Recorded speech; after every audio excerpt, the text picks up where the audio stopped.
நமது ஜெபம் டிவியில் ഉയരുള്ള ക്രിസ്തുവൈ വെളിപ്പെടുത്തുതൽ. ഇവിടെ സൗഖ്യമാക്കിയത് കൊണ്ടാണ് എൻ്റെ ഉള്ളം പ്രസാദിക്കുന്ന എൻ്റെ വൃതൻ എന്ന് പറഞ്ഞിരുന്നെങ്കിൽ യേശു ഇതിനു മുമ്പും അതിനുശേഷവും ഒരുപാട് രോഗികളെ സൗഖ്യമാക്കിയിട്ടുണ്ട്. അവിടെയെല്ലാം ഈ വചനം പറഞ്ഞു ഏരാളமான അത്ഭുതങ്ങൾ യേശുവാനവർ ചെയ്തിരിக்கிறார். Christ Generation Ministries presents Revealing the Living Christ every Saturday at 8 p.m. Don't miss it on Jebam TV. Hallelujah. Hallelujah. നമ്മുടെ രക്ഷകനും കർത്താവുമായ യേശുക്രിസ്തുവിന്റെ നാമത്തിലുള്ള സ്നേഹവന്ദനത്തെ അറിയിക്കുന്നു. നമ്മുടെ രക്ഷകരും കർത്തരുമാകിയ യേശുക്രിസ്തുവിൻ നാമത്തിലുള്ള വാഴ്ത്തുക്കളെ தெரிவித்துக் கொள்கிறோம். ആ യേശുക്രിസ്തുവിനോട് ചേർന്നുള്ള ജീവിതം അത് അനുഗ്രഹിക്കപ്പെട്ട ജീവിതമാണ്. கர்த்தராகிய യേശുക്രിസ്തുவோடு இசைந்ததான வாழ்க்கை அது மிகவும் ஆசீர்வாதமான ஒரு வாழ்க்கை. യേശുക്രിസ്തു നിങ്ങളുടെ ലൈഫിൽ എത്രത്തോളം നിറയുന്നു അത്രത്തോളം ബ്ലെസ്സഡ് ലൈഫിൽ നിങ്ങൾക്ക് ജീവിക്കാനായിട്ട് സാധിക്കും. യേശുക്രിസ്തുவானவர் உங்களுடைய வாழ்க்கையில் எவ்வளவுக்கு அதிகமாக நிரப்பப்படுகிறார்களோ அவ்வளவுக்கு அதிகமான ஆசீர்வாதமான ஒரு வாழ்க்கை உங்களால் வாழ முடியும். യേശുക്രിസ്തുവിലുള്ള ഒരു അനുഗ്രഹിക്കപ്പെട്ട ദൈവവചനമായിട്ട് ഞങ്ങൾ നിങ്ങളുടെ അരികിലേക്ക് വന്നിരിക്കുന്നത്. இன்றைக்கு கர்த்தராகிய இயேசுக்ரிஸ்துவுக்குள் இருக்கிறதான ஆசீர்வாதமான ஒரு தெய்வ செய்தியோடு கூட உங்களுடைய அருகாமையில் நாங்கள் வந்திருக்கிறோம். മത്തായിയുടെ സുവിശേഷം 12-ാം അധ്യായം നമുക്കൊന്ന് നോക്കാം. மத்தேயு எழுதின சுவிசேஷம் 12வது அதிகாரத்தை பார்க்கலாம். അതിന്റെ 17ാമത്തെ വാക്യം മുതൽ ഇങ്ങനെ പറയുന്നു. அதனுடைய 17வது வசனத்தில் இருந்து வசனம் இவ்விதமாக சொல்கிறது. ഇതാ ഞാൻ തെരഞ്ഞെടുത്ത എൻ്റെ ദാസൻ, എൻ്റെ ഉള്ളം പ്രസാദിക്കുന്ന എൻ്റെ പ്രിയൻ. ഞാൻ എൻ്റെ ആത്മാവിനെ അവൻ്റെ മേൽ വയ്ക്കും. അവൻ ജാതികൾക്ക് ന്യായവിധി അറിയിക്കും. അവൻ കലഹിക്കുകയില്ല, നിലവിളിക്കുകയില്ല. ആരും തെരുവുകളിൽ അവൻ്റെ ശബ്ദം കേൾക്കുകയില്ല. ചതഞ്ഞ ഓട അവൻ ഒടിച്ചു കളയുകയില്ല. പുകയുന്ന തിരി കെടുത്തിക്കളയുകയില്ല. അവൻ ന്യായവിധി ജയത്തോളം നടത്തും. അവൻ്റെ നാമത്തിൽ ജാതികൾ പ്രത്യാശ വെക്കും എന്നിങ്ങനെ യെശയ്യാ പ്രവാചകൻ മുഖാന്തരം അരുൾ ചെയ്തത് നിവർത്തിയാവാൻ സംഗതി വന്നു എന്ന് വചനം പറയുന്നു. ஏசாயா தீர்க்கதரிசியால் உரைக்கப்பட்டது நிறைவேறும்படி இப்படி நடந்தது. அவன் உரைத்ததாவது, இதோ நான் தெரிந்து கொண்ட என்னுடைய தாசன், என் ஆத்துமாவுக்கு பிரியமாயிருக்கிற என்னுடைய நேசன், என் ஆவியை அவர் மேல் அமர பண்ணுவேன். அவர் புறஜாதிகளுக்கு நியாயத்தை அறிவிப்பார்.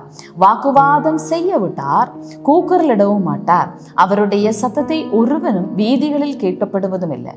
அவர் நியாயத்திற்கு ஜெயம் கிடைக்க பண்ணுகிற வரைக்கும் நெருந்த நாணலை முறிக்காமலும் மங்கி எரிகிற திரியை அணைக்காமலும் இருப்பார்.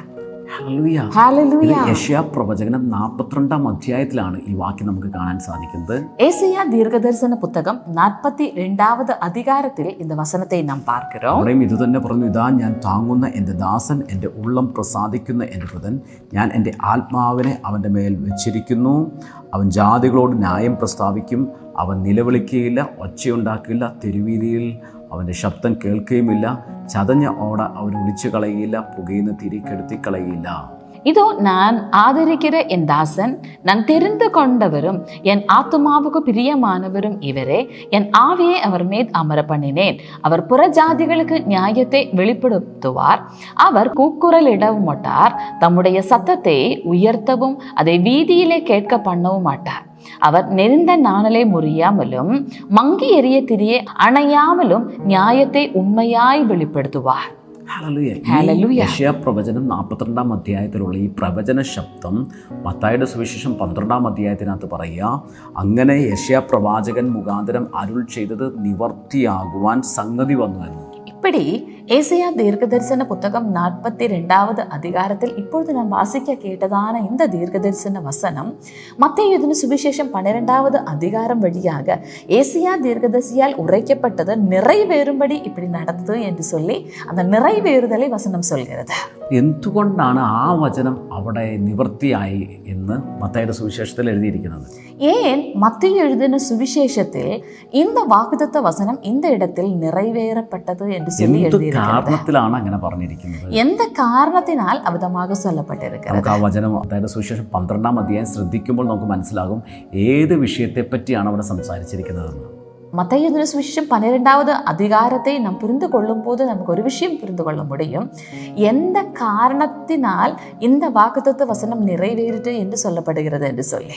പഴയ നിയമത്തിൽ പറഞ്ഞിരിക്കുന്ന പല പ്രവചനങ്ങളും പുതിയ നിയമത്തിൽ അത് നിവർത്തിയായി എന്ന് നമുക്ക് കാണുവാനായിട്ട് സാധിക്കും. പഴയ ഉടൻപടിക്കയിൽ சொல்லப்பட்டதான പല വാക്കുത്തത്ത വസനങ്ങളും പഴയ ഉടൻപടിക്കയിലെ அது நிறைவேறிட்டு என்று சொல்லி நாம் காண்கிறோம். പണ്ട് പറഞ്ഞിരിക്കുന്ന പല കാര്യങ്ങളും അതിൽ ആര് വിശ്വസിച്ചാലും ഇല്ലെങ്കിലും ദൈവം പറഞ്ഞിട്ടുണ്ടെങ്കിൽ അത് നിവർത്തിയാവുക തന്നെ ചെയ്യും. முன்னமே சொல்லப்பட்டதான தீர்க்க தரிசன வசனங்கள் அது ஒருவன் விசுவசித்தாலும் இல்லாவிட்டாலும் கர்த்தர் சொன்னதை அது நிச்சயமாக அதை அவர் நிறைவேற்றுவார். അതുപോലെ നിങ്ങൾ കേട്ട വാഗ്ദത്തങ്ങൾ ഇപ്പോൾ നിങ്ങളുടെ ജീവിതത്തിൽ അത് നിവൃത്തിയാകാൻ പോകും. இதுபோலவே நீங்கள் கேட்டதான ஒவ்வொரு வாக்குத்தத்தங்களும் உங்களுடைய வாழ்க்கைகளில் நிறைவேற போகிறது. ഒരുപക്ഷെ നിങ്ങൾ മറന്നുപോയ വാഗ്ദത്തങ്ങളായിരിക്കും. ஒருவேளை நீங்கள் மறந்து விட்டதான வாக்குத்தத்தங்களாக இருக்கலாம். നിങ്ങൾക്കത് വിശ്വസിക്കാൻ പോലും പറ്റാത്ത വാഗ്ദത്തമായിരിക്കും. உங்களால் நம்ப முடியாததான வாக்குத்தத்தங்களாக கூட இருக்கலாம். നിങ്ങൾ മറന്നുപോയതായിരിക്കാം. നിങ്ങൾക്ക് വിശ്വസിക്കാൻ പറ്റാത്ത ചില പ്രോമിസുകൾ നിങ്ങളുടെ ജീവിതത്തിൽ അത് നിറവേറുന്ന ഒരു ദിവസമായി ഇത് മാറാൻ പോകുകയാണ്. நீங்கள் மறந்ததா இருக்கலாம், ஒருவேளை உங்களால விசுவசிக்க முடியாமல் இருக்கிறதாக இருக்கலாம். ஆனால் அது நிச்சயமாக உங்களுடைய வாழ்க்கையில் ഒരിക്കലും സാധിക്കത്തില്ല, സംഭവിക്കത്തില്ല എന്ന് പറഞ്ഞ ചില നന്മകൾ നിങ്ങളുടെ ജീവിതത്തിനകത്ത് അത് സംഭവിക്കാൻ പോകുകയാണ്. ஒருபோதும் அசாத்தியம், அது நடக்கவே நடக்காது என்று சொன்னதான வாக்குத்தத்தங்கள் நிச்சயமாக உங்களுடைய வாழ்க்கையில் வெளிப்பட போகிறது. എത്ര പറയും എൻ്റെ കർത്താവിന് അസാധ്യമായിട്ട് ഒന്നുമില്ലെന്ന്. எத்தனை பேர் சொல்வீங்க என் கர்த்தரால் கூடாத காரியம் യേശുവിന് അസാധ്യമായിട്ട് ഒന്നുമില്ലെന്ന് എത്ര പേർക്ക് പറയാൻ സാധിക്കും? என் இயேசுவால் கூடாத காரியம் ஒன்றுமில்லை என்று சொல்லி எத்தனை பேர் சொல்றீங்க? നിങ്ങളുടെ ജീവിതത്തിൽ വലിയ ദൈവപ്രവർത്തികൾ സംഭവിക്കാൻ പോകുകയാണ്. உங்களுடைய வாழ்க்கையிலே பெரிய கர்த்தருடைய செயல்கள் நடக்க போகிறது. ഹല്ലേലൂയ. ഹല്ലേലൂയ. മത്തായിയുടെ സുവിശേഷം 12-ാം അധ്യായത്തിനകത്ത് ഈ വാഗ്ദത്തം പ്രവചന ശബ്ദം നിവർത്തിയായി എന്ന് പറയുന്നു. மத்தேயு சுவிசேஷம் 12வது அதிகாரத்தில் இந்த தீர்க்கதரிசன சத்தம் அது நிறைவேறிற்று என்று சொல்லி வசனம் சொல்கிறது. എന്തുകൊണ്ടാണ് മത്തായിയുടെ സുവിശേഷം 12-ാം അധ്യായത്തിൽ ഇങ്ങനെ ഒരു കാര്യം പറഞ്ഞിരിക്കുന്നതെന്ന് നമ്മൾ ശ്രദ്ധിക്കാൻ പോവുകയാണ്. ஏன் மத்தேயு எழுதின சுவிசேஷம் 12வது அதிகாரத்தில் இப்படிப்பட்டதான ஒரு தீர்க்கதரிசன வார்த்தைയുടെ நிறைவேறுதல் நடந்தது என்று சொல்லி நாம் பார்க்க போகிறோம். മത്തായിയുടെ സുവിശേഷം 12-ാം അധ്യായം 1-ാമത്തെ വാക്യം നമുക്ക് നോക്കാം. ആ കാലത്ത് യേശു ശബത്തിൽ വിളഭൂമിയിൽ കൂടി കടന്നുപോയി. അവന്റെ ശിഷ്യന്മാർ വിശന്നിട്ട് കതിർ പറിച്ചു തിന്നു തുടങ്ങി. പരീശന്മാർ അത് കണ്ടിട്ട് ഇതാ ശബത്തിൽ വിഹിതമില്ലാത്തത് നിന്റെ ശിഷ്യന്മാർ ചെയ്യുന്നു എന്ന് അവനോട് പറഞ്ഞു. യേശു അവരോട്, ദാവീദും തനിക്കും കൂടെയുള്ളവർക്കും വിശന്നപ്പോൾ ചെയ്തത് എന്ത്? അവൻ ദൈവാലയത്തിൽ ചെന്ന് പുരോഹിതന്മാർക്ക് മാത്രമല്ലാതെ തനിക്കും കൂടെയുള്ളവർക്കും തിന്നുവാൻ വിഹിതമില്ലാത്ത കാഴ്ചയപ്പം തിന്നു എന്ന് നിങ്ങൾ വായിച്ചിട്ടില്ലയോ? அக்காலத்திலே இயேசு ஓய்வு நாளில் பயிர் வழியே போனார். அவருடைய சீஷர்கள் பசியாயிருந்து கதிர்களை கொய்து தின்னத் தொடங்கினார்கள். பரிசேயர்கள் அதை கண்டு அவரை நோக்கி, இதோ ஓய்வு நாளில் செய்யத்தகாததை உம்முடைய சீஷர்கள் செய்கிறார்களே என்றார்கள். அதற்கு அவர், தாவீதும் அவனோடு இருந்தவர்களும் பசியாயிருந்த போது செய்ததை நீங்கள் வாசிக்கவில்லையா? அவன் தேவனுடைய வீட்டில் பிரவேசித்து ஆசாரியர் தவிர வேறு ஒருவரும் புசிக்க கூடாததான தெய்வ சமூகத்து அப்பங்களை தானும் தன்னோடு இருந்தவர்களும் புசித்தார்களே என்று சொல்கிறார். ஹல்லேலூயா. ഇവിടെ ആദ്യം കാണുന്നു ശബത്തിൽ യേശുവിന്റെ ശബത്തിൽ വിഹിതമില്ലാത്തൊരു കാര്യം ചെയ്യുകയാണ്. இங்கே முதலாவது பகுதியில் நம்ம பார்க்கிறோம், ஓய்வு நாளில் தகாததான ஒன்றை இயேசுவினுடைய சீஷர்கள் செய்கிறார்கள். 9-ാമത്തെ വാക്യത്തിനകത്ത് നമുക്ക് ഇതുപോലൊരു സംഭവം കാണാൻ സാധിക്കും. 9வது വചനത്തിലെയും ഇതുപോലൊരു സംഭവത്തെ பார்க்க முடியும். യേശു അവിടെ വിട്ട് അവരുടെ പള്ളിയിൽ ചെന്നു. കൈവരണ്ട ഒരു മനുഷ്യനെ കണ്ടു. അവർ യേശുവിൽ കുറ്റം ചുമത്തേണ്ടതിന് ശബത്തിൽ സൗഖ്യമാക്കുന്നത് വിഹിതമോ എന്ന് യേശുവിനോട് ചോദിച്ചു. യേശു അവരോട്, നിങ്ങളിൽ ഒരുത്തൻ ഒരു ആടുണ്ടെന്നിരിക്കട്ടെ, അത് ശബത്തിൽ കുഴിയിൽ വീണാൽ അവൻ അതിനെ പിടിച്ച് കയറ്റുകയില്ല. എന്നാൽ മനുഷ്യൻ ആടിനേക്കാൾ എത്ര വിശേഷതയുള്ളവൻ. ആകയാൽ ശബത്തിൽ നന്മ ചെയ്യുന്നത് വിഹിതം തന്നെ എന്ന് പറഞ്ഞ് പിന്നെ ആ മനുഷ്യനോട് കൈ നീട്ടുക എന്ന് പറഞ്ഞ് അവൻ കൈ നീട്ടി, അത് മറ്റേതുപോലെ സൗഖ്യമായി. அவர் அவ்விடம் விட்டு போய் அவர்களுடைய ஜெப ஆலயத்தில் பிரவேசித்தார். அங்கே சூம்பின கையுடைய மனுஷன் ஒருவன் இருந்தான். அப்பொழுது அவர் மேல் குற்றம் சாட்டும்படிக்கு ஓய்வு நாளில் சுஸ்தமாக்குகிறது நியாயமா என்று கேட்டார்கள். அதற்கு அவர், உங்களில் எந்த மனுஷனாகிலும் ஒரு ஆடு இருந்து அது ஓய்வு நாளில் குழியிலே விழுந்தால் அதை பிடித்து தூக்கி விட மாட்டானோ? ஆட்டை பார்க்கிலும் மனுஷனானவன் எவ்வளவோ விசேஷித்திருக்கிறான். ஆதலால் ஓய்வு நாளிலே நன்மை செய்வது நியாயம்தான் என்று சொன்னார். பின்பு அந்த மனுஷனை நோக்கி, உன் கையை நீட்டு என்றார். அவன் நீட்டினான். அது மறு கையை போல் സ്വസ്ഥമായിട്ട്. ഹല്ലേലൂയ. ഇവിടെ രണ്ട് സംഭവം നമുക്ക് കാണാൻ സാധിക്കുന്നു. ഒന്ന്, യേശു എന്ത് ചെയ്തു? ശബത്തിൽ വിളഭൂമിയിൽ കൂടെ കടന്നുപോയി അവിടുത്തെ കതിർ പറിച്ച് ശിഷ്യന്മാർ ഭക്ഷിക്കുന്നു. 2, ഒരു വരണ്ട കൈയുള്ള ഒരാളെ യേശു സൗഖ്യമാക്കുന്നു.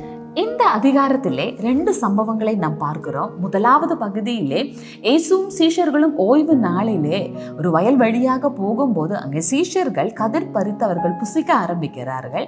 2வதாக ஆலயத்தில் கை சூம்பினதான ஒரு மனுஷனை இயேசுவானவர் ஓய்வு நாளிலே சுஸ்தமாக்குகிறார்.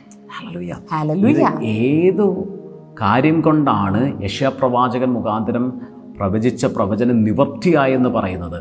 என்ன காரணத்தினாலே ஏசாயா தீர்க்கதரிசி மூலமாக சொன்ன தீர்க்கதரிசன வார்த்தை அது நிறைவேறிற்று என்று சொல்லப்படுகிறது. ഇവിടെ ഒരാളെ സൗഖ്യമാക്കിയത് കൊണ്ടാണോ ഇതാ ഞാൻ തിരഞ്ഞെടുത്ത എൻ്റെ ദാസൻ, എൻ്റെ ഉള്ളം പ്രസാദിക്കുന്ന എൻ്റെ പ്രിയൻ എന്ന് ദൈവം യേശുവിനെ നോക്കി പറയുന്നത്? ஒரு மனுஷனை சொஸ்தமாக்கினதால் மட்டுமா இதோ நான் தெரிந்து கொண்ட என்னுடைய தாசன், என் ஆத்துமாவுக்கு பிரியமாயிருக்கிற என்னுடைய நேசன் என்று சொல்லி கர்த்தர் இயேசு கிறிஸ்துவை பார்த்து சொல்கிறார். കാരണം അങ്ങനെയാണെങ്കിൽ പല ദിവസങ്ങൾ പല നേരങ്ങളിലും യേശു അനേകരെ സൗഖ്യമാക്കിയിട്ടുണ്ട്. அப்படி என்றால் பல நாட்களிலும் பல நேரங்களிலும் இயேசுவானவர் அநேகம் வியாதிஸ்தர்களை സ്വസ്ഥമാക്കി இருக்கிறார். അവിടെ ഒന്നും പറയാതെ ഇവിടെ നടന്ന ഈ ഒരു സംഭവത്തിനകത്ത് ഈ വാക്യം പറഞ്ഞിട്ട്, ഞാൻ തിരഞ്ഞെടുത്ത എൻ്റെ ദാസനെന്നും എൻ്റെ ഉള്ളം പ്രസാദിക്കുന്ന എൻ്റെ പ്രിയനെന്നും പറഞ്ഞിട്ട് യശയാപ്രവാചകൻ മുഖാന്തരം പ്രവചിച്ച പ്രവചനം നിവർത്തിയാകാൻ സംഗതി വന്നു എന്ന് പറയാൻ കാരണം എന്താ? அங்கே எந்த இடத்திலேயும் இந்த வசனத்தை சொல்லாமல் ஏன் இந்த இடத்தில் இந்த அற்புதம் இயேசு செய்யும் பொழுது இதோ நான் தெரிந்து கொண்ட என்னுடைய தாசன், என்னுடைய உள்ளத்திற்கு பிரியமாய் இருக்கிற என்னுடைய ஆத்தும நேசன் என்று சொல்ல காரணம்? ഇവിടെ നടന്ന 2 ഇൻസിഡന്റുകളും യഹൂദന്മാരെ സംബന്ധിച്ച് ഒരു സാധാരണ ദിവസം നടന്ന ഇൻസിഡന്റ് അല്ല. രണ്ടും യഹൂദന്മാരെ സംബന്ധിച്ച് ഒരു സ്പെഷ്യൽ ഡേ നടന്ന സംഭവമാണ്. யூதர்களை பொறுத்த அளவுக்கு இந்த அதிகாரத்தில் நடக்கிறதான இந்த 2 சம்பவங்களும் அது சாதாரணமான ஒரு நாளில் நடக்கிறதான அனுபவங்கள் அல்ல, மாறாக யூதர்களுடைய ஒரு விசேஷ விதமான நாளிலே நடக்கிறதான சம்பவங்கள். അപ്പം ഒരു സ്പെഷ്യൽ ഡേയിലാണ് ഈ ഇവിടെ പറഞ്ഞിരിക്കുന്ന ഇൻസിഡൻറ്റുകൾ, സംഭവങ്ങളെല്ലാം നടന്നിരിക്കുന്നത്. ഒരു விசேஷமான நாளிலே தான் இங்கே சொல்லப்பட்டதான இந்த 2 சம்பவங்களும் நடந்திருக்கிறது. ഇവിടെ സൗഖ്യമാക്കിയത് കൊണ്ടാണ് എൻ്റെ ഉള്ളം പ്രസാദിക്കുന്ന എൻ്റെ വൃതൻ എന്ന് പറഞ്ഞിരുന്നെങ്കിൽ യേശു ഇതിനു മുമ്പും അതിനുശേഷവും ഒരുപാട് രോഗികളെ സൗഖ്യമാക്കിയിട്ടുണ്ട്. അവിടെയെല്ലാം ഈ വചനം പറഞ്ഞേനെ. ஆமென். இயேசு ஒரு நபரை சொஸ்தமாக்கினதனால் மட்டும்தான் இப்படி என்னுடைய உள்ளத்திற்கு பிரியமான என்னுடைய நேசன் என்று சொல்ல வேண்டும் என்று சொன்னால், இதற்கு முன்னதாகவும் இந்த சம்பவத்திற்கு பின்பதாகவும் ஏராளமான அற்புதங்கள் இயேசுவானவர் செய்திருக்கிறார். പക്ഷെ അതുകൊണ്ടല്ല, ഇവിടെ മറഞ്ഞിരിക്കുന്ന എന്തോ ഒന്നുണ്ട്. ആ കാരണം കൊണ്ടാണ് ഈ വചനം ഇവിടെ പറഞ്ഞിരിക്കുന്നത്. ஆனால் அதற்கும் மாறாக இங்கே மறைந்திருக்கிறதான ஏதோ விசேஷமான ஒன்று உண்டு. அதனால தான் அந்த தீர்க்கதரிசன வார்த்தையினுடைய நிறைவேறுதல் நடந்தது என்று சொல்லி வசனம் சொல்லுது. നമ്മൾ കണ്ടു, യഹൂദന്മാരെ സംബന്ധിച്ച് ഒരു സ്പെഷ്യൽ ഡേയിലാണ് ഈ സംഭവങ്ങൾ രണ്ടും നടന്നിരിക്കുന്നത്. நாம் கண்டோம், யூதர்களை பொறுத்த அளவுக்கு ஒரு விசேஷ விதமான நாளிலே தான் இந்த 2 சம்பவங்களும் நடந்திருக்கிறது. സ്പെഷ്യൽ ഡേ എന്ന് പറയുന്നത് നമുക്കിവിടെ കാണാൻ സാധിക്കും അവരുടെ ശബത്ത് ഡേ ആണ്. அந்த விசேஷ விதமான நாள் என்று சொல்வது இந்த சம்பவத்திலே நாம் கண்டோம், அது யூதர்களுடைய ஷபத் டே, இல்லாவிட்டால் ஓய்வு நாள். യഹൂദന്മാർക്ക് കൊടുത്തിരിക്കുന്ന 7 ദിവസങ്ങളിൽ മറ്റ് 6 ദിവസങ്ങളെക്കാട്ടിലും വ്യത്യസ്തമായിട്ടുള്ള ഒരു ദിവസമാണ് അവരുടെ ശബത്ത് എന്ന് പറയുന്നത്. யூதர்களுக்கு கொடுக்கப்பட்டதான 7 நாளிலும் மீதியான 6 நாட்களை விடவும் விசேஷமான ஒரு நாள் தான் ஷபத், ஓய்வு நாள் என்று சொல்வது. ഹല്ലേലൂയ. എന്താണ് യഹൂദന്മാർക്ക് ദൈവം കൊടുത്തിരിക്കുന്ന ശബത്ത്? അത് പുറപ്പാട് പുസ്തകം 20-ാം അധ്യായത്തിനകത്ത് നമുക്ക് കാണുവാൻ സാധിക്കും.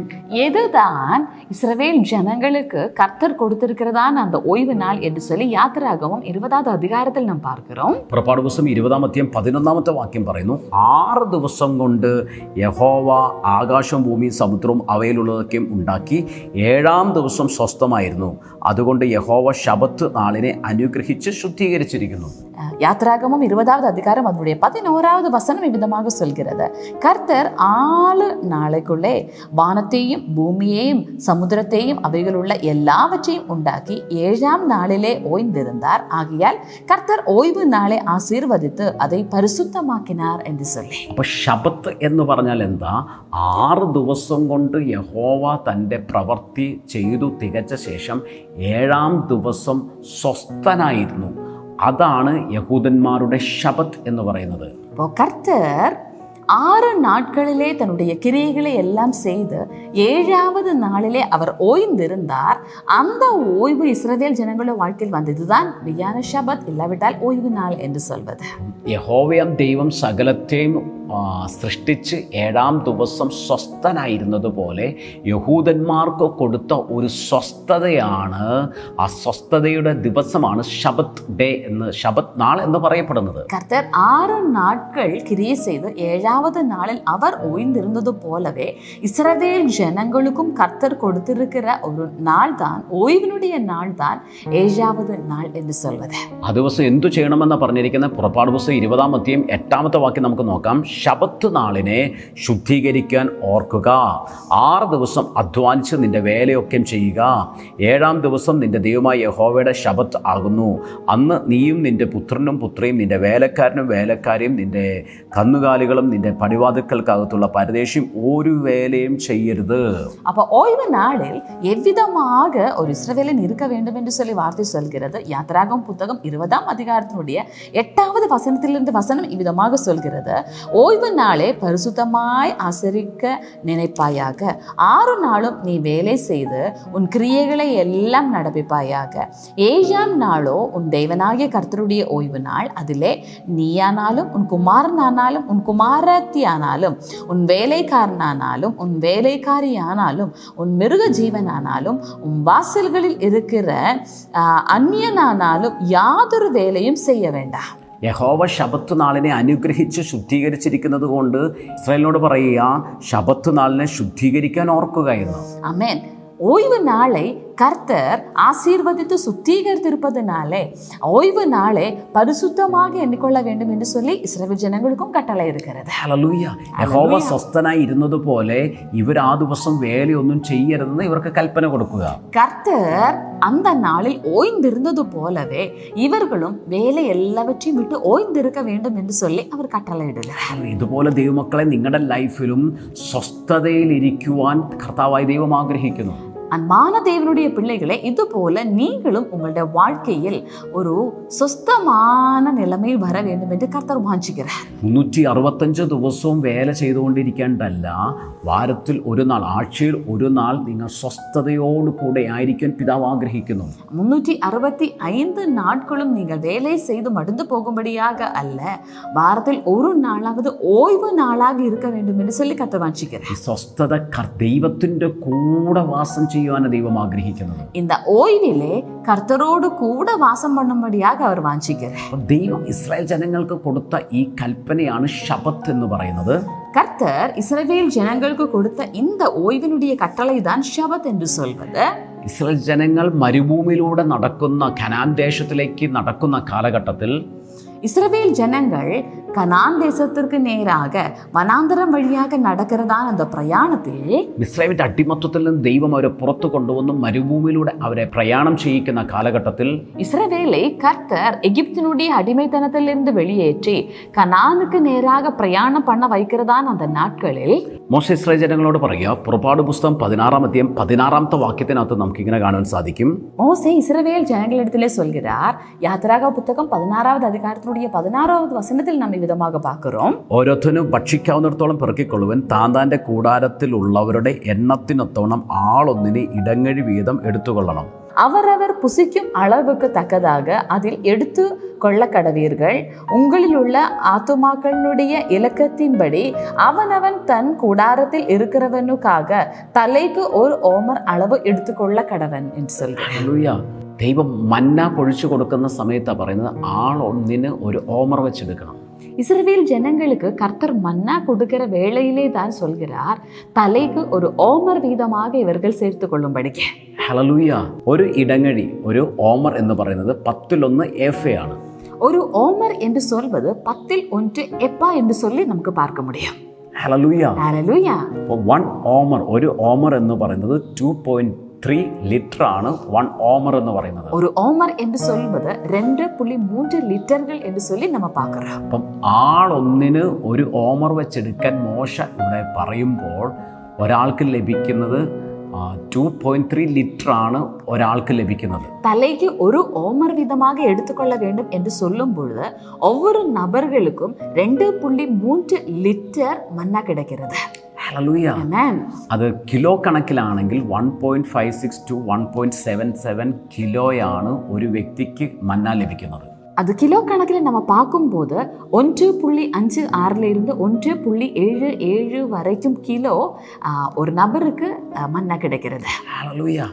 ദൈവം വിളിച്ചിറക്കി കൊണ്ടുവരുന്ന ഇസ്രായേൽ ജനങ്ങളുടെ അവരുടെ പ്രൊവിഷൻ കൊടുക്കുന്ന ഒരു സർവശക്തനായ ദൈവത്തെ നമുക്കിവിടെ കാണുവാൻ സാധിക്കും. ആമേൻ. കർത്തർ അழைத்து கொண்டு വന്ന ഇസ്രായേൽ ജനങ്ങളുടെ வாழ்க்கையிலே അവരുടെ தேவைகளை എല്ലാം കർത്തരെ സന്ധിപ്പதை നാം பார்க்கிறோம். അവരുടെ ആവശ്യത്തിനനുസരിച്ച് ഇവിടെ കർത്താവ് അവർക്ക് പ്രൊവൈഡ് ചെയ്യുന്നത് നമുക്ക് കാണുവാൻ സാധിക്കും. അവരുടെ தேவைக்கு ஏற்றபடியாக கர்த்தர் அவர்களுக்காக ப்ரொவைட் பண்ணுவதை நம்ம பார்க்கிறோம். ഹല്ലേലൂയ.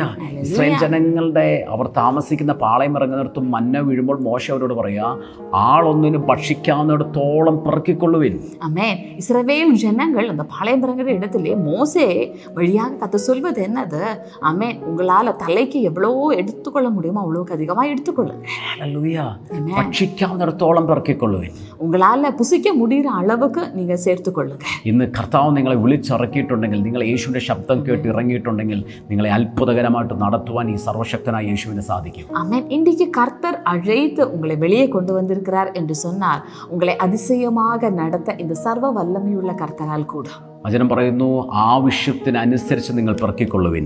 വാർത്ത சொல்கிறது உங்களுடைய தேவைக்கு ஏற்றபடியாக நீங்க சேர்த்துக்கொள்ளுங்க. ഭക്ഷിക്കാവുന്നിടത്തോളം നിങ്ങൾ പെറുക്കിക്കൊള്ളുവിൻ. புசிக்கிற அளவுக்கு ആമേ நீங்க சேர்த்துக்கொள்ளுங்க. ഇതുപോലെ കർത്താവിന്റെ കൃപയും കർത്താവിന്റെ ഫേവറും കർത്താവിന്റെ ബ്ലെസ്സിങ്ങും നിങ്ങൾക്ക് അധികമായി കർത്താവ് പകർന്നു തന്നിരിക്കുക. നിങ്ങൾക്ക് ആവശ്യമുള്ളിടത്തോളം നിങ്ങൾക്ക് അതിനെ സ്വീകരിക്കാനായിട്ട് സാധിക്കും. ഇതുപോലவே கர்த்தருடைய கிருபை, அவருடைய டிவைன் ஃபேவர், அவருடைய கருணையும் எல்லாம் அளவுக்கேற்றதுக்கு மேலாக கர்த்தர் தருகிறார். உங்களுடைய தேவைக்கு വചനം പറഞ്ഞു, യേശുക്രിസ്തുവിന്റെ നിറവിൽ നിന്ന് നിങ്ങൾക്ക് കൃപമേൽ കൃപ ലഭിച്ചിരിക്കുന്നു എന്ന്. വാർത്ത சொல்கிறது അവരുടെ നിറവിൽ നിന്ന് ഉങ്ങൾ അനേവർക്കും കൃപை മേൽ കൃപ കിടത്തിയിരിക്കുന്നു. കഴിയാത്തതിനെ സാധിപ്പിക്കുന്നതാണ്, നിങ്ങൾക്ക് ബലഹീനമായതിനെ നിങ്ങളെ ബലപ്പെടുത്തുന്നതാണ് കൃപ എന്ന് പറയുന്നത്. ഉങ്ങളാല കൂടാத കാര്യത്തെ കൂടുமாக മാറ്റുகிறது.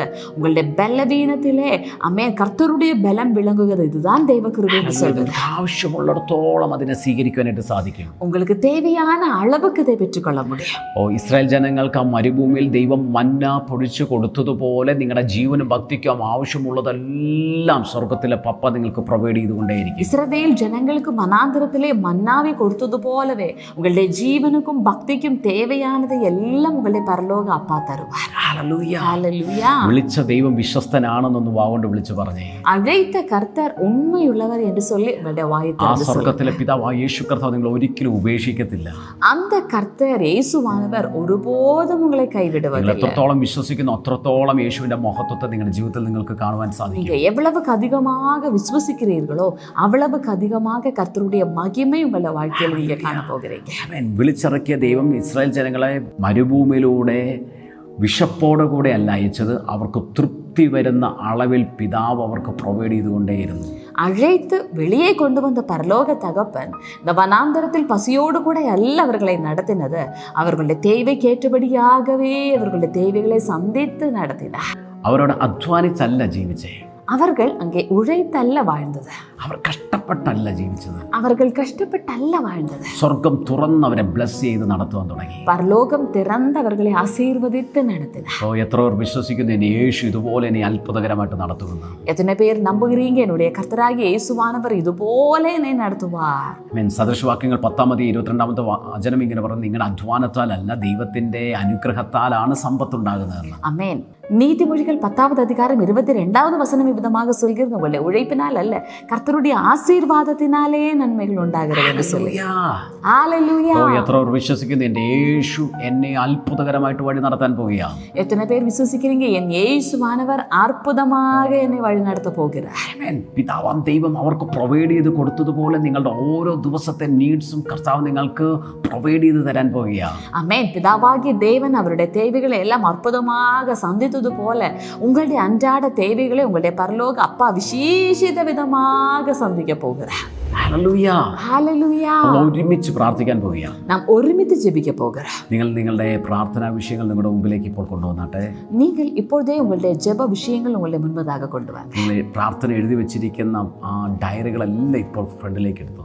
അമേൻ. ഇപ്പോഴത്തെ നിങ്ങൾ ജപ തേവകളെ എഴുതി വച്ചിരിക്കുന്ന ഡയറീസ് എല്ലാം ഉங்க கையில இருந்து എഴുതിയ വിഷയത്തിനകത്തെല്ലാം യേശു അത്ഭുതം ചെയ്യാൻ പോവാ. എഴുതപ്പെട്ട വിഷയങ്ങൾ മേലെല്ലാം യേശുവാനവർ അത്ഭുതം ചെയ്യ പോകും. രോഗികളായിട്ടുള്ളവർ നിങ്ങളുടെ രോഗമുള്ള ഭാഗത്ത് കൈവച്ചിപ്പോൾ ഞങ്ങളോടൊപ്പം പ്രാർത്ഥിച്ചു. നിങ്ങൾ ബലവീനമായി ഇരിക്കുന്നവர்கள் ബലവീനം இருக்கிற இடத்தில் உங்களுடைய கைகளை வைத்து ஜெபித்துக்கொள்ளுங்க. ഇപ്പോൾ യേശു നിങ്ങളെ സൗഖ്യമാക്കാൻ പോകുകയാണ്. ഇപ്പോഴേ യേശുവാനവർ ഉങ്ങളെ സുഖമാക്കാൻ ഏത് വിഷയത്തിലാണോ തകർന്നു കിടക്കുന്നത് അവിടെ എല്ലാം യേശു അത്ഭുതം ചെയ്യാൻ പോവാ. நீங்க எந்த விஷயத்தில் மடிந்து சோர்ந்து இருக்கிறீர்களோ அந்த விஷயத்தில் எல்லாம் യേശുവാനവർ അത്ഭുതം ചെയ്യ പോകും. അപ്പാ പിതാവേ, ഞങ്ങൾ ഒരുമിച്ച് ഇപ്പോൾ ഇവർക്ക് വേണ്ടി പ്രാർത്ഥിക്കുന്നു. അപ്പാ പിതാവേ, ഞങ്ങൾ ഒരുമിച്ച് ഇപ്പോഴവർക്കാக ജപിക്കുന്നു. യേശുവിന്റെ കരം ഓരോരുത്തരും തൊടുന്നതിനായി, യേശുവിൻ കരം ഓരോരുവരെയും തൊടുവதற்காக രോഗികൾ ഇപ്പോൾ തന്നെ സൗഖ്യമാവട്ടെ. അപ്പാ നോയാളികൾ ഇപ്പോഴേ സുഖമാവാர்கள். തൈറോയ്ഡ് സംബന്ധമായ രോഗങ്ങൾ, മുഴകൾ ഇപ്പോൾ തന്നെ അപ്രത്യക്ഷമാവട്ടെ. സൗഖ്യങ്ങൾ നടക്കട്ടെ. തൈറോയ്ഡ് സംബന്ധமான நோய்கள் കട്ടികൾ ഇപ്പോഴേ മറയുവதாக. ലയ എന്നുള്ള ഒരു വ്യക്തിയെ കർത്താവ് ഇപ്പോൾ തൊട്ട് സ്വതന്ത്രമാക്കുന്നു.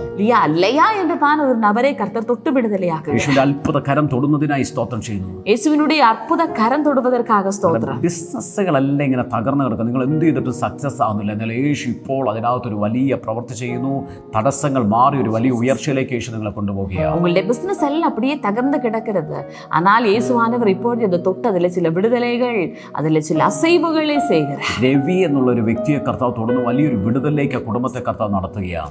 രവി என்றுதான் ஒரு நபரை கர்த்தர் தொடுகிறார். பெரிய ஒரு விடுதலைக்குள்ளாக அந்த குடும்பத்தை நடத்துகிறார். യേശുവിന്റെ സാന്നിധ്യം ഓരോ ഭവനത്തിലേക്ക് ഇപ്പോൾ ഇറങ്ങട്ടെ. യേശുവിனுடைய பிரசன்னம் ஒவ்வொரு வீட்டுக்குள்ளே இப்பொழுதே இறங்குவதாக. ഈ രോഗികളെല്ലാം സൗഖ്യമാകട്ടെ. இப்பொழுதே இந்த நோயாளிகள் எல்லாம் സുഖമാവാர்கள். സൗഖ്യമാവട്ടെ യേശുവിന്റെ നാമത്തിൽ. സുഖമാവാர்கள். കർത്താവേ, ആ വിഷയത്തിന്മേൽ, പ്രാർത്ഥനാ വിഷയത്തിന്മേൽ അത്ഭുതങ്ങൾ സംഭവിക്കട്ടെ. அப்பா அந்த ஜெப விஷயங்கள் மீது எல்லாம் அற்புதங்கள் நடப்பதாக. നല്ല ഭവനത്തിന് വേണ്ടി ഇവർ ആഗ്രഹിക്കുന്നു. കർത്താവേ, അങ്ങ് പകർന്നു കൊടുക്കുന്നതിനായി സ്തോത്രം. அப்பா ஒரு நல்ல வீட்டுக்காக இவர்கள் ஆசைப்படுகிறார்கள். இப்பொழுதே அதை பகிர்ந்து கொடுப்பதற்காக അത്ഭുതം ചെയ്യുന്നതിനായി നന്ദി പറയുന്നു. அற்புதம் செய்வதற்காக ஸ்தோத்திரம். കർത്താവേ, അങ്ങ് ഇസ്രായേൽ ജനങ്ങളെ നടത്തിയതുപോലെ അത്ഭുതകരമായി ഇവരെ നടത്തുന്നതിനായി സ്തോത്രം. அப்பா நீங்க இஸ்ரவேல் ஜனங்களை நடத்தினது போல இவர்களை அற்புதமாக நடத்துவதற்காக ஸ்தோத்திரம். കരങ്ങളിലേക്ക് ഏൽപ്പിക്കുന്നപ്പോൾ உடைய கரங்களுக்கு ஒப்பு கொடுங்க. മഹത്വമെല്ലാം അങ്ങേക്ക് തരുന്നു. மகிமையெல்லாம் உமக்கு செலுத்துகிறோம். യേശു ക്രിസ്തുവിൻ നാമത്തിൽ. യേശു ക്രിസ്തുവിൻ നാമത്തിൽ. ആമേൻ. ആമേൻ. ഹല്ലേലൂയ. ഹല്ലേലൂയ. അപ്പോൾ നിങ്ങളെ ധാരാളമായിട്ട് അനുഗ്രഹിക്കട്ടെ. കർത്തർ ഉങ്ങളെ ഏരാളமாக ആശീർവദിപ്പാരാക. എല്ലാ ഞായറാഴ്ചയും മൂന്നാർ ഗിൽഗാൽ ഹാളിൽ നമ്മുടെ സ്പെഷ്യൽ പ്രെയർ ഉണ്ട്. സൺഡേ വർഷിപ്പ് ഉണ്ട്. നിങ്ങളെല്ലാവരെയും വർഷിപ്പിലേക്ക് ഞങ്ങൾ സ്വാഗതം ചെയ്യുക. എല്ലാ ഞായറ്റുക്കിഴമയും കാலை 10 മണിക്ക് മൂന്നാറിൽ നമ്മുടെ സൺഡേ ആരാധന നടക്കുന്നത്. அந்த ஆராதனைக்கு உங்களை அனைவரையும் நாங்கள் வரவேற்கிறோம். എല്ലാ ഫ്രൈഡേയും ഈവനിങ് ഇന്ത്യൻ സമയം 6:30-ക്കും എല്ലാ സൺഡേ മോർണിംഗ് 7:30-ക്കും സൂമിനകത്ത് നമ്മുടെ സ്പെഷ്യൽ പ്രെയർ ഉണ്ട്. ആ മീറ്റിങ്ങിൽ നിങ്ങൾ പങ്കെടുക്കുക. എല്ലാ ഞായറ്റുക്കിഴമയും കാலை 7:30 മണി, അതുപോലவே இந்தியன் நேரம் மாலை 6:30 மணிக்கு எல்லா வெள்ளிக்கிழமையும் இந்த 2 நேரத்திலையும் நமக்கு சூமில் மீட்டிங் இருக்குது. உங்களால் முடிந்த அளவுக்கு நீங்கள் ஜாயின் பண்ணுங்க. എല്ലാ വെള്ളിയാഴ്ചയുള്ള മീറ്റിങ്ങിൽ ഞങ്ങൾ നിങ്ങൾക്ക് വേണ്ടി നേരിട്ട് പ്രാർത്ഥിക്കുന്നതായിരിക്കും. എല്ലാ വെള്ളിക്കിഴമയും 6:30 മണിക്ക് இருக்கிறதான அந்த மீட்டிங்கில் உங்கள் அனைவருக்காகவும் தனிப்பட்ட முறையில் நாங்கள் ஜெபிக்கிறோம். നിങ്ങളുടെ എല്ലാ പ്രാർത്ഥനാ വിഷയങ്ങളും സാക്ഷികൾ ഈ കാണുന്ന നമ്പറിൽ ഞങ്ങളെ വിളിച്ച് പറയുക. ഈ നമ്പറിൽ ഞങ്ങൾക്ക് വാട്സപ്പ് ചെയ്ത് വിടുക. உங்களுடைய எல்லா ஜெப விண்ணப்பங்கள், உங்களுடைய எல்லா டெஸ்டிமனிஸ் இந்த டிவி ஸ்க்ரீனில் காண்கிறதான நம்பரிலே நீங்கள் தொடர்பு கொள்ளுங்க. உங்களுடைய ஜெப தேவைகள் வாட்ஸ்அப் பண்ணுங்க. ഞങ്ങൾ നിങ്ങൾക്ക് വേണ്ടി പ്രത്യേകം പ്രാർത്ഥിക്കുന്നതായിരിക്കും. நாங்கள் உங்களுக்காக விசேஷ விதமாக ஜெபிப்போம். കർത്താവ് നിങ്ങളെ അനുഗ്രഹിക്കട്ടെ. கர்த்தர் உங்களை ஆசீர்வதிப்பாராக. God bless you.